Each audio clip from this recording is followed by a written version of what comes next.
Dans cette vidéo, on va voir comment traiter les photographies qu'on a prises, par exemple, dans des archives d'un document, pour pouvoir en faire un document en PDF qui va être mis en ligne en vue de sa transcription. Alors là, il s'agit d'un manuscrit, un manuscrit d'Amélie Murat, Amour de page, une pièce de théâtre qui a été photographiée à la BNF. Alors je vais l'ouvrir dans un des logiciels que je vais utiliser aujourd'hui, qui va être XNView MP, qui existe sur plusieurs plateformes, donc Windows, Linux, et cetera. Et donc là, je vais parcourir les différentes photographies. Je constate que, l'ouvrage n'a pas été bougé lors de la prise de photographie qui s'est faite grâce à une tente de numérisation, en tout cas pour ces premières pages. On voit que les pages sont dans l'ordre et qu'on a seulement les pages de recto, puisque au verso, il n'y a aucune inscription et donc seuls les rectos ont été photographiés. Donc voilà, ça se poursuit. Et puis, au bout d'un moment, là, il y a eu un petit changement à la prise de vue. Là, à nouveau jusqu'à la fin, on garde le même positionnement du document. Et puis en fait, sur le milieu, on avait quelques pages, où ça variait un peu et donc les prises de vue ont été refaites.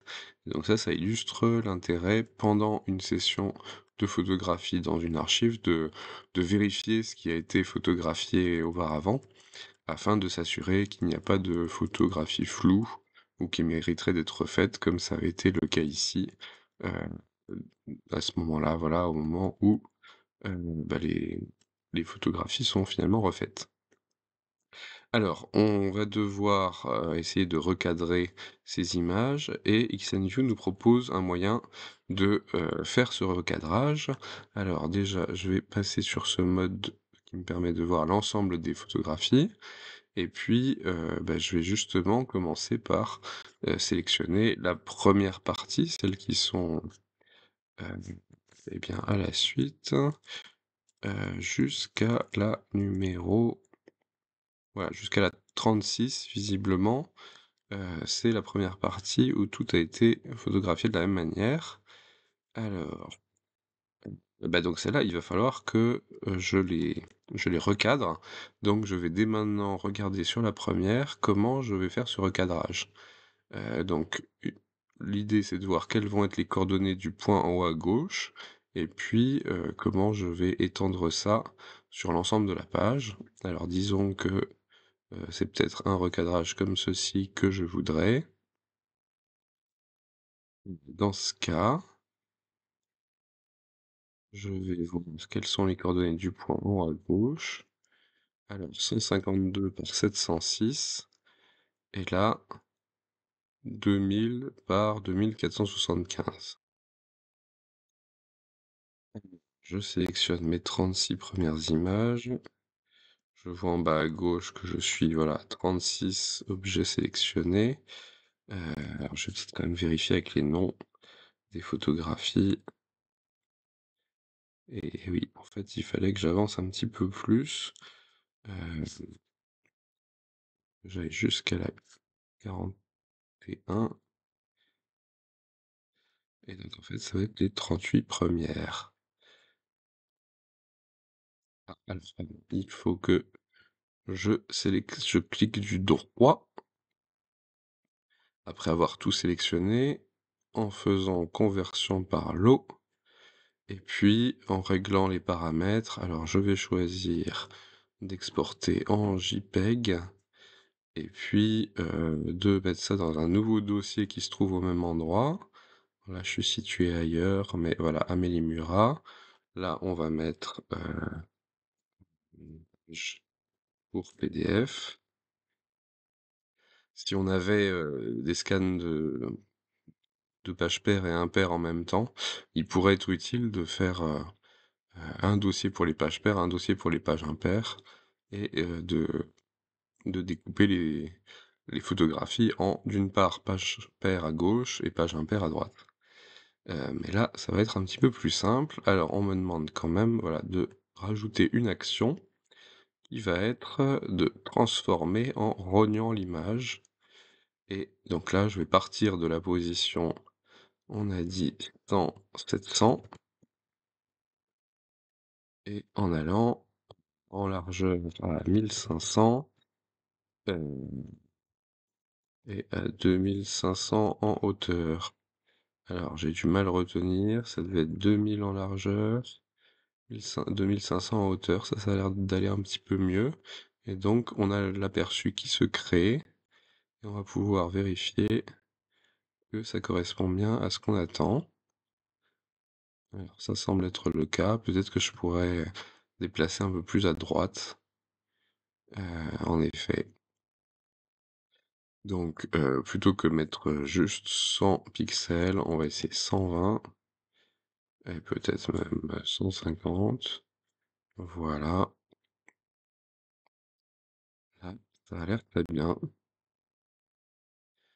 Donc, je vais commencer à rogner ces premières pages. La sortie a l'air correcte. En nom de fichier, ça sera le nom de fichier original. Comme je suis dans un nouveau dossier, ça va bien. Et quand le fichier existe, je vais passer. Ça me permettra d'éviter d'écraser des fichiers déjà convertis. Donc je me lance et il vaut mieux, moi en général j'utilise l'explorateur Windows pour aller voir le résultat afin de ne pas perdre ma fenêtre de paramétrage que je vais réutiliser pour la suite. Alors la suite, donc je peux regarder dès maintenant les fichiers suivants.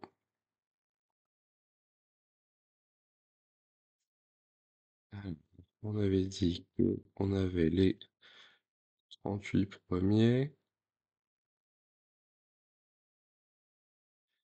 et ensuite, ben, en fait on va essayer de voir en fonction de ce qu'on avait à la fin. Voilà, là c'était jusqu'à de 37 à 42, donc peut-être faisons celle-là d'abord.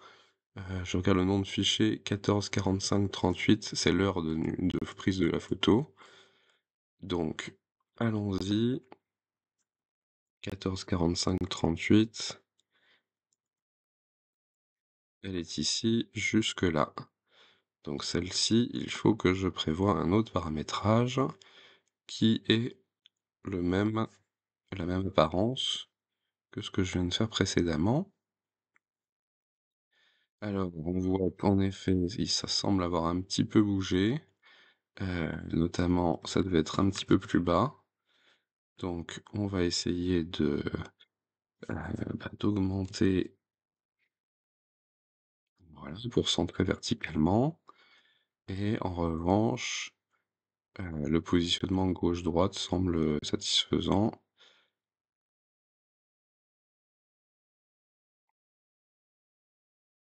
Voilà, eh bien, allons-y.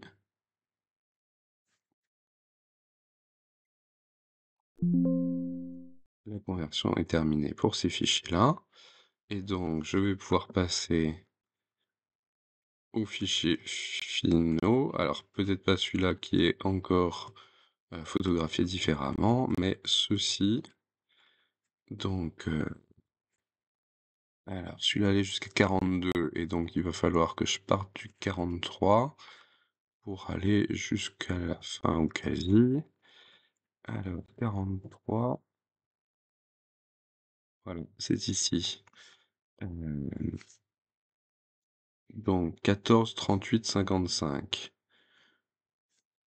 Donc se trouve oups, le 14, 38, 55.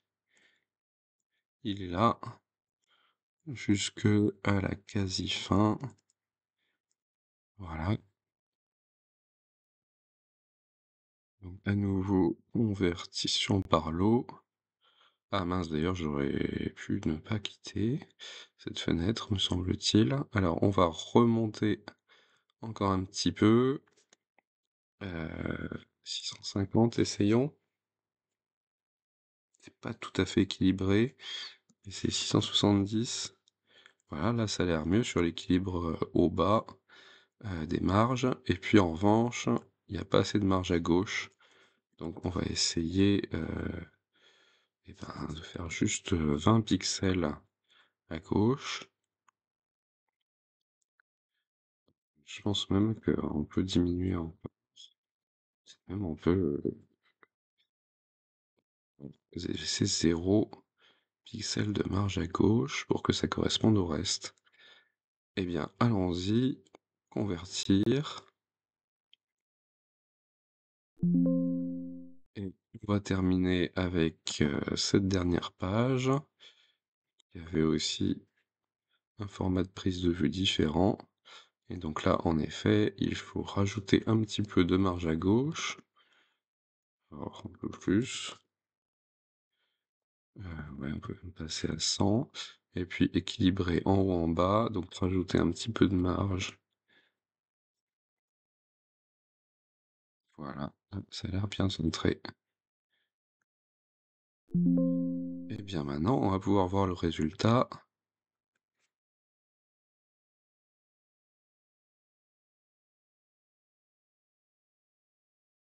Alors, on arrive, donc la transition se fait assez bien, les marges restent à peu près identiques, et ici aussi, ça a l'air assez satisfaisant. Donc on va être prêt à faire le PDF. Alors pas tout à fait, il nous faut déjà renommer les pages pour les mettre dans l'ordre. Et alors là, j'ai un autre outil, Entrynamer, aussi multiplateforme, qui permet de faire des opérations de renommage de fichiers en série.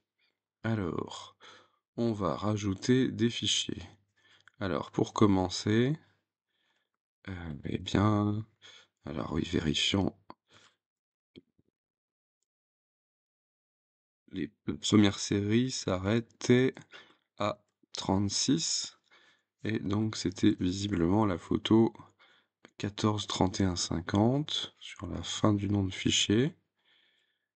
Donc je vais bien dans mes pages pour PDF, et je vais jusqu'à 14 31 50, le voilà. Et donc là, ce que me permet de faire cet outil, alors peut-être vérifions quand même, la page de titre, elle est là, OK. Un double, elle apparaît aussi ici à la fin. En fait, j'aurais pu m'épargner de faire le montage de cette page. Alors, allons-y sur l'outil d'énumération, qui va me permettre de faire apparaître un mot suivi d'un numéro suivi de l'extension du fichier. Et le numéro, je peux indiquer qu'il démarre à 1, la page a le livre, la pièce a moins de 100 pages. Donc je vais dire qu'il y a 2 chiffres au total. Ce qui permettra que les 9 premières pages soient numérotées 01, 02, 03, et cetera, plutôt que juste 1, 2, 3, et on va augmenter de 1 à chaque fois, et en dessous, on voit à quoi ressembleront les numéros de pages. Donc là, on est parti. Normalement, on a renuméroté, voilà, une partie des pages qui se trouve ici. Pour la suite, je ne dois pas me tromper, je vais devoir, sélectionner ces pages-ci ensuite. Donc en fait, celles qui sont après la page avec l'adresse. Alors je reviens en Entrynamer, je retire tous les fichiers, et je vais rajouter les fichiers qui se trouvent, voilà, après celui-ci et avant la page 01. Et là, quel numéro dois-je donner? Eh bien la page 39 au début. Donc je reviens là et je démarre à 39. Norme de shift 2, j'incrémente de 1, très bien. Et donc là, je vais jusqu'à 44, ce qui veut dire que pour mes pages finales, il faudra que je commence à 45 cette fois-ci. Donc à nouveau, je retire tous mes fichiers, je rajoute ceux de la fin, et puis je démarre à... Oups, j'ai déjà oublié, 45.